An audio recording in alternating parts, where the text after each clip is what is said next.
Thanks, Marquise. Appreciate it. And so what I wanted to do real quick before I get started was I wanted everybody to find a space where they could stand up and just kind of have a nice there.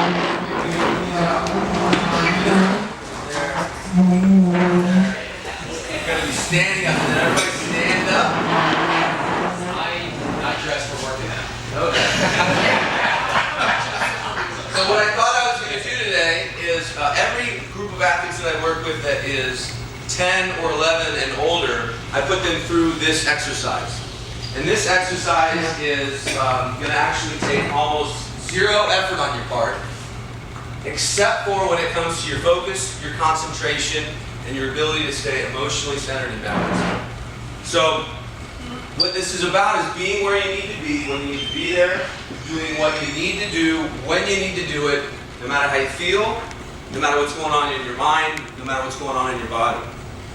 So what I do is I start this exercise by having everybody imagine that, see, when we're out in the world, whether it's in sports or life, we're really either being a thermometer or a thermostat. The thermometer is going to react to whatever the situation is. I'm going to react to the temperature outside.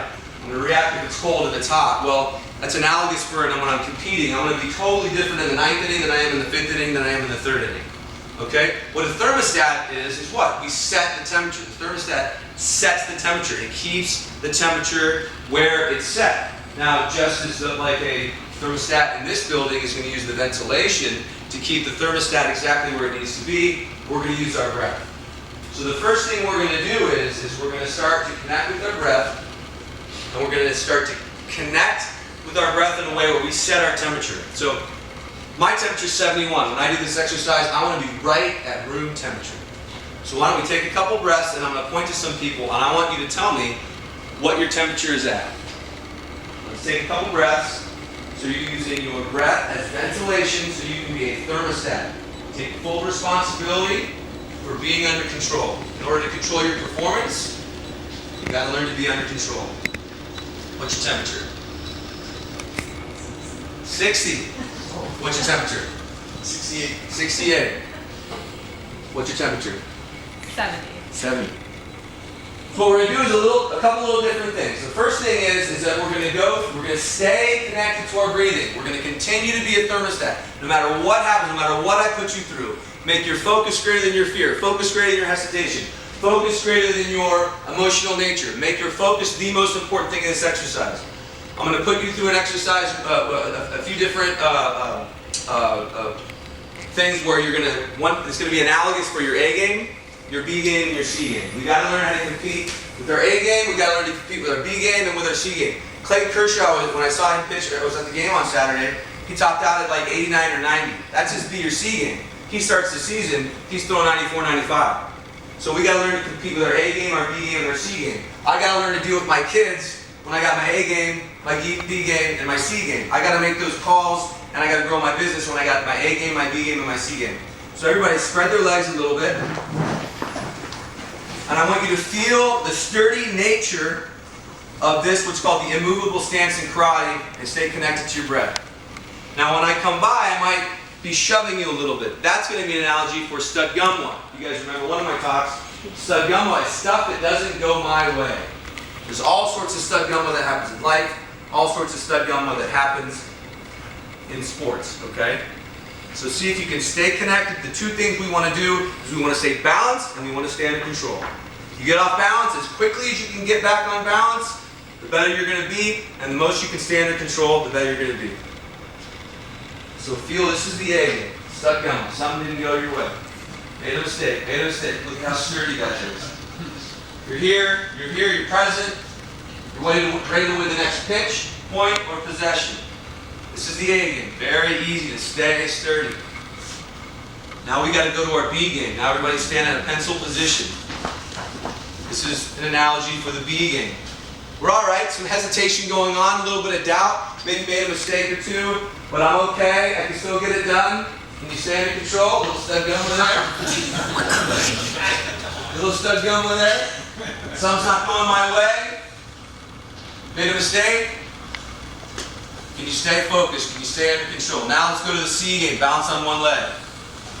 Balance on one leg. Wow, can you stay present? Can you be where you need to be when you need to be there when you got your C game? Your kids are going crazy, didn't sleep that last night that well, everything's kind of fresh. Can you stay under control? Can you make your focus greater than your feelings? Can you stay under control? Can you make your focus greater than your feelings? Can you be here? Can you be here? Can you perform? Can you compete? This is your C game. The good news is, the more present we stay with our C game, the quicker we get to our B game. Back to our B game. Now all of a sudden, we're better, more stable. All right? Connecting to our breath. Staying under control. To control our performance, we need to stay under control. This is our B game. The quicker we get to our B game, the better we can compete with our B game. Now boom, we're at our A game. Get back to our A game. Now we're present. This is when people get in the zone. This is when people get in the zone. Make a mistake, adapt, adjust, move on, in the zone. All right? Finish it off with a couple breaths. What's your temperature? 60. What's your temperature? 7. What's your temperature? 72. All right, everybody take a seat.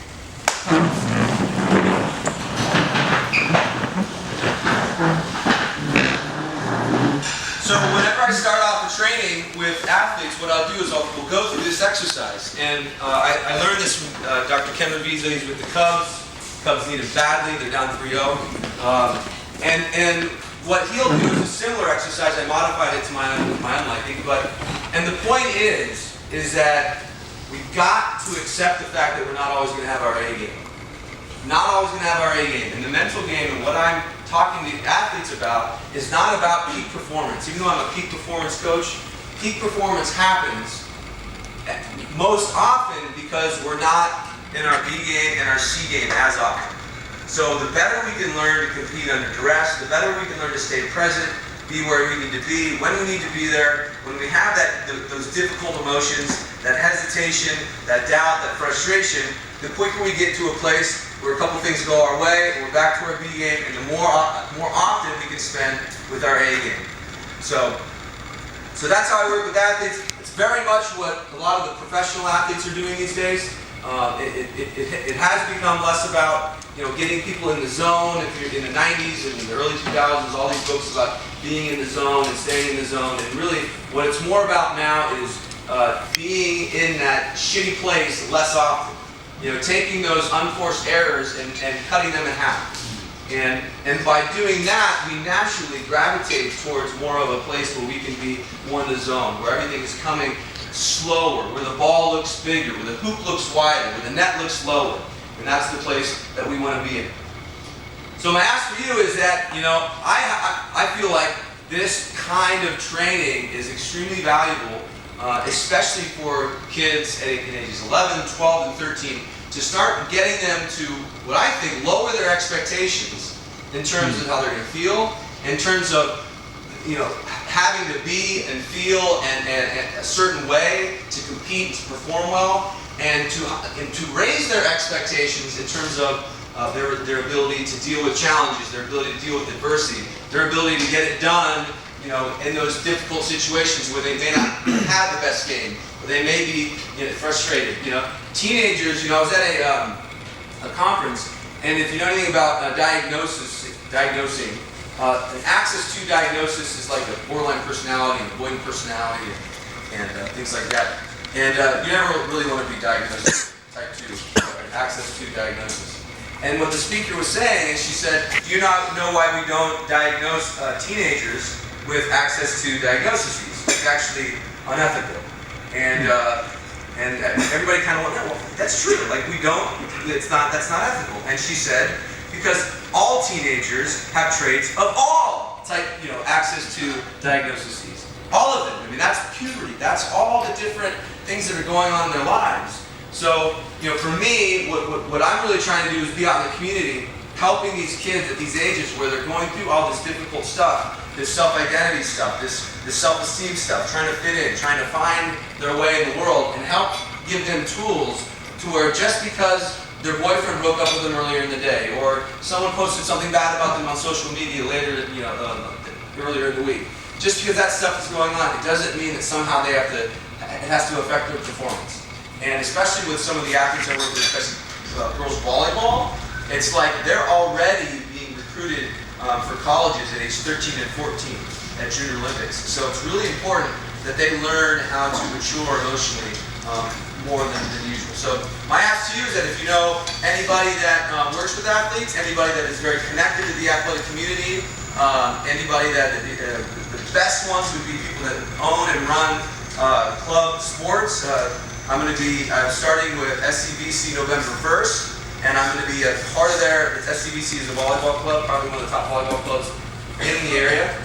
And I'm going to be like full on staff. It's going to be the coolest thing in the world. I'm going to be giving 4 talks a month, but then I'm going to be just showing up at practice, hanging out, getting to know the kids. So that's really like an optimal situation for me. So it'd be great to do that with club baseball, it'd be great to do that with club basketball, club soccer. Club sports are a little bit more advantageous than high school sports because all the parents and the coaches and the players tend to be on the same page. In high school sports, you got to be a little bit. You got to investigate because sometimes the parents don't quite like the coaches. So when you work with the coach, next thing you know, the parents hate you. It's just kind of what happens.